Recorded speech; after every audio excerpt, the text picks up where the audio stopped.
Attaquons un autre sujet très important et c'est la chronique de Philippe. C'est mon pognon. En fait, je vais retirer de l'argent. Amis, ouvrez vos cœurs, non n'ayez pas peur, l'argent ne fait pas le bonheur.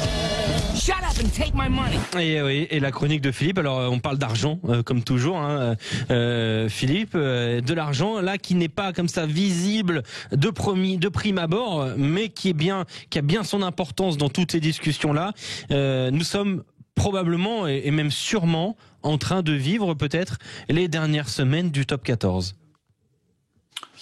Alors, est-ce que nous sommes en train de vivre la fin du modèle du championnat tel qu'on le connaît aujourd'hui? Il y a des chances, pour une raison simple, c'est qu'il y a deux paramètres à prendre en compte dans les semaines qui arrivent, qui sont la réponse à apporter au club par rapport aux problèmes économiques et à l'endettement qu'ont été obligés de faire les clubs par les PGE pour se sortir de cette situation délicate liée au Covid. Et ensuite, cette élection à la Ligue nationale de rugby dans quelques semaines, fin mars, avec des discussions entre présidents sur des nouvelles formules à imaginer pour essayer, parce que la finalité est assez simple, je crois que aucun des présidents ne remet en question la formule en elle-même du top 14, personne ne la trouve mauvaise. En revanche, cette formule, en l'état actuel des choses, elle permet pas de relais de croissance et de sources de revenus additionnels pour venir aider les clubs à compenser les dettes contractées. Voilà, le problème vient de là. Donc aujourd'hui, le problème du top 14, c'est que les droits télé sont figés pour une période encore longue. Les revenus marketing n'évolueront pas. Les clubs espèrent maintenir leur niveau de partenariat à l'avenir, mais il y a même des risques de baisse substantielle. Donc la question est de savoir comment travailler différemment pour amener des recettes additionnelles pour aider les clubs à passer cette crise économique. Alors là, deux camps s'opposent, puisqu'on est déjà dans les élections de la Ligue nationale de rugby, et c'est un contexte très important, un contexte politique extrêmement important. Philippe, il y a deux camps. L'un, notamment porté par Didier Lacroix, président du Stade Toulousain, qui qui imaginerait un top 12 avec moins d'équipes et un niveau qui serait accru, donc peut-être une attractivité accrue, et aussi moins de journées, donc pour permettre aussi à l'équipe de France de mieux travailler. L'autre camp, c'est notamment porté par Jackie Lorenzetti, Simon Guillam, Pierre-Yves Revol, Vincent Merlin, semble-t-il. Donc d'un top 16 à une poule et non pas deux, une poule, un top 16 qui rajouterait des dates, mais qui allégerait peut-être la pression de certains clubs. C'est parce que la formule ne changerait pas avec la Pro D2, a priori. Si je résume bien, Philippe, on a donc deux camps qui s'affrontent et il y aura un gagnant dans cette histoire. A priori, c'est top 12 ou top 16. Alors, il y aura un gagnant ou pas. Peut-être qu'ils décideront finalement de rester dans la formule actuelle du top 14, mais je vois pas comment ça peut se faire si en parallèle la Ligue n'apporte pas d'autres solutions au club pour apporter un soutien économique. Tout en sachant que la Ligue a refusé récemment de discuter avec des fonds d'investissement. Ça aussi, c'est important.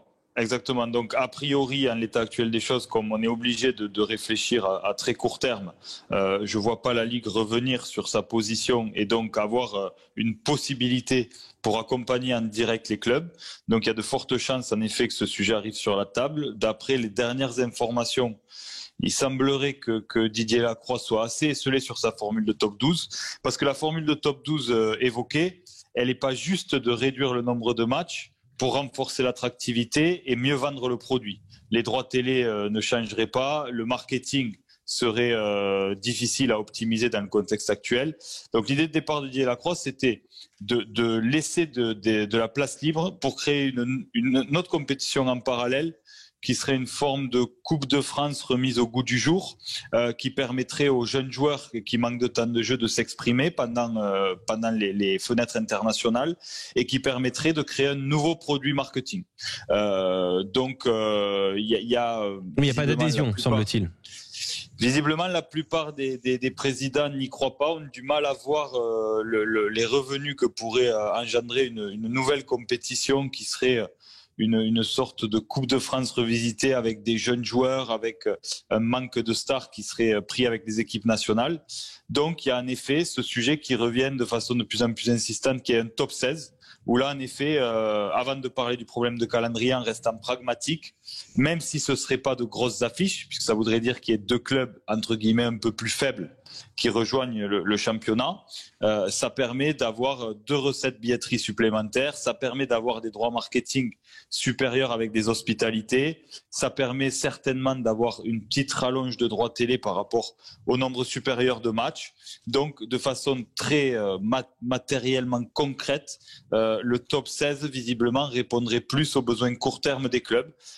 Après, reste la problématique politique. Le futur président de la Ligue va avoir pour mission de rapprocher un peu les intérêts avec la fédération et de remettre en place une communication constructive. Mais en actant un top 16 et en rajoutant des matchs pour venir éventuellement polluer la relation à l'équipe de France et la mise à disposition des joueurs pour les fenêtres internationales, je doute que ce soit du goût de la Fédération française de rugby. Et donc, éventuellement, le risque de, à nouveau, tendre la relation qui doit s'apaiser. Ça fait partie, je pense, des missions principales du futur président de la LNR entre les 2 institutions. Alors, il y a un contexte, on le disait, politique délicat avec les élections de la Ligue nationale de rugby, un contexte économique aussi délicat avec l'appel d'offres pour le top 14 qui vient d'être lancé. C'est voilà deux énormes sujets. Est-ce que un contexte extrêmement délicat, pour te couper, pardon, mais en réalité, les clubs attendaient déjà fin d'année dernière une première tranche d'aide de l'État qui avait été validée pour venir compenser les pertes de la première partie de saison. D'août à décembre. Oui. Aucune discussion n'a été amorcée à ce jour. D'abord, les revenus attendus d'aide n'ont pas été perçus encore par les clubs pour cette première tranche. Et ensuite, aucune discussion n'a démarré avec le gouvernement pour une aide éventuelle complémentaire sur la deuxième partie de saison. J'ai bien peur que le sport professionnel français ait du mal à obtenir des aides directes, peut-être indirectes avec des économies de charges, etc. sur les salaires, mais ce sera à la marge. Donc le problème du rugby français, il est majeur à ce stade pour finir la saison en cours au 30 juin. Oui, alors je le disais, donc un contexte politique, économique très important avec beaucoup de tractations, de lobbying aussi dans tous les sens. Est-ce que cette menace, on va dire politique pour le moment, d'un top 16, d'une union de beaucoup de président de top 14, c'est ce qu'on entend ici et là. Est-ce que cette menace d'un top 16, elle est politique ou elle peut devenir réellement concrète pour la saison prochaine ? Moi, je crois qu'au départ, elle a été concrète. C'est-à-dire que toutes les pistes ont été évoquées pour amener des sources de revenus supplémentaires au club.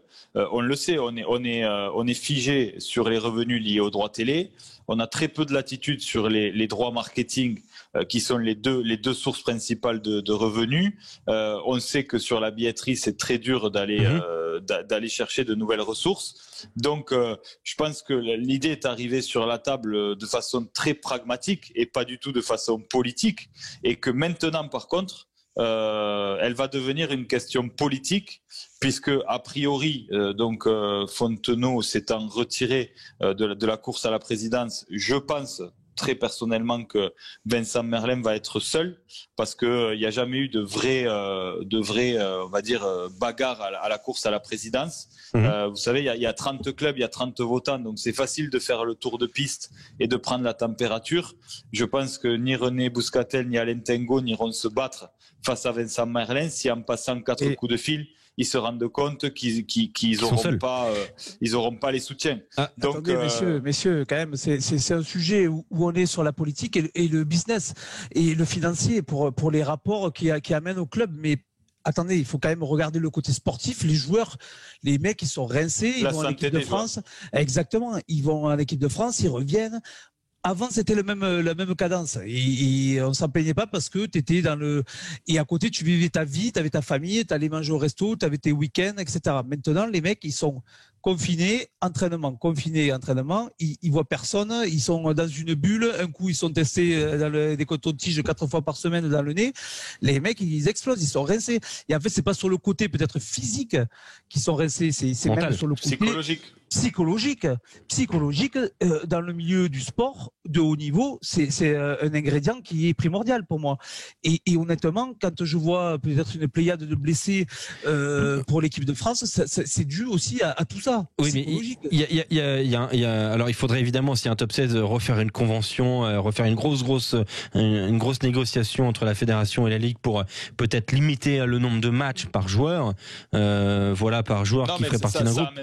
Ça amènerait en effet d'autres questions, c'est-à-dire est-ce les clubs pourraient avoir plus de joueurs professionnels? Est-ce qu'ils auraient éventuellement la possibilité d'avoir peut-être un peu plus d'étrangers de masse salariale pour aussi, pallier de masse salariale, ou avoir un quota par exemple de matchs joués par les espoirs que tu perçois, mais bon à monter et peut-être à les faire et éclore, tu vois. Oui, voilà, oui. Il peut y avoir une certaine chose à faire, bien sûr. Philippe, quand même, pour terminer sur ce sujet-là, là, au bas mot, soyons très concrets pour les gens qui nous écoutent ou qui nous regardent en replay, pourquoi pas sur la page YouTube de Sud Radio.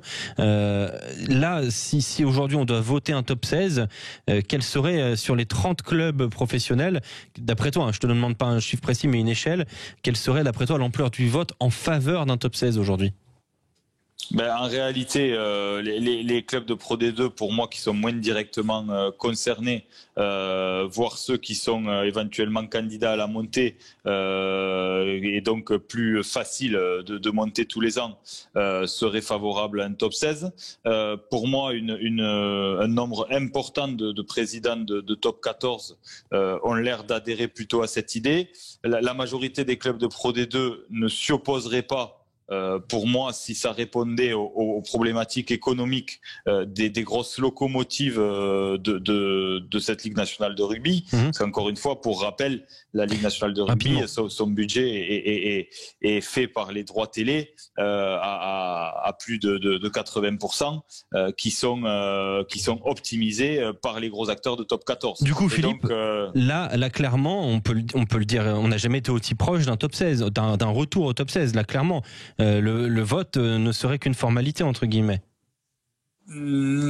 Je crois que c'est un peu prématuré de le dire. En tous les cas, je pense que la formule actuelle du top 14, malheureusement, parce que c'était une formule intéressante, est amenée à disparaître pour moi parce qu'elle ne répond pas aux problématiques économiques très court-termistes auxquelles doivent faire face les clubs à l'heure actuelle. Alors que les joueurs reviennent du côté de Montpellier, le mot de la fin pour Julien Thomas. Non, bien sûr. Après, c'est un débat ancestral. C'est ça le problème dans le championnat. C'est surtout protéger aussi les joueurs et les doublons. Toi, je sais que tu milites pour un top 12. Non, pas forcément un top 12, mais quand on voit les doublons, etc., ouais. Je parle avec les autres sports, qui peut être le foot, etc., et quand je parle avec les footeux montpelliérains, ils comprennent pas qu'on ait des doublons pendant l'équipe de France. Donc voilà, peut-être qu'il y a une solution à trouver, mais voilà, c'est un sujet qui date depuis un moment. Le top 14 en sursis et bientôt l'avenir avec un top 16. Voilà l'idée aujourd'hui de la chronique de Philippe Spanguero. On n'a jamais été aussi proche d'un top 16, d'un retour au top 16. En tout cas, il faut changer le modèle du rugby professionnel français qui ne permettra pas, en tout cas, d'accroître ses revenus. Hein, si j'ai bien compris, Philippe, on n'arrivera pas à relever la pente, à avoir plus de rentrées d'argent si on garde le même modèle. On est bien d'accord. Pour finir, les clubs se sont endettés à minima de 5-6 millions d'euros et à maxima de près de 10 millions d'euros. Ils ont 5 ans pour amortir ce remboursement. Aujourd'hui, l'économie générée par notre modèle ne permet pas de façon rationnelle de dégager des bénéfices à cette hauteur-là. Donc, il y a urgence pour retrouver des sources de revenus additionnelles. Au détriment, Philippe, de la santé peut-être des joueurs pour enchaîner des matchs supplémentaires. C'est un équilibre très fragile dans lequel on est malheureusement un peu pris au piège. C'est un sujet un peu schizophrénique, mais qui est le vrai débat du moment, avec toujours en toile de fond l'idée d'essayer de préserver l'équipe de France et ses chances d'être enfin championne du monde ici chez nous en 2023. Donc il y a beaucoup d'équations avec des inconnus, mais les semaines qui arrivent seront décisives et en effet le top 14 n'a jamais été autant menacé qu'en cette période.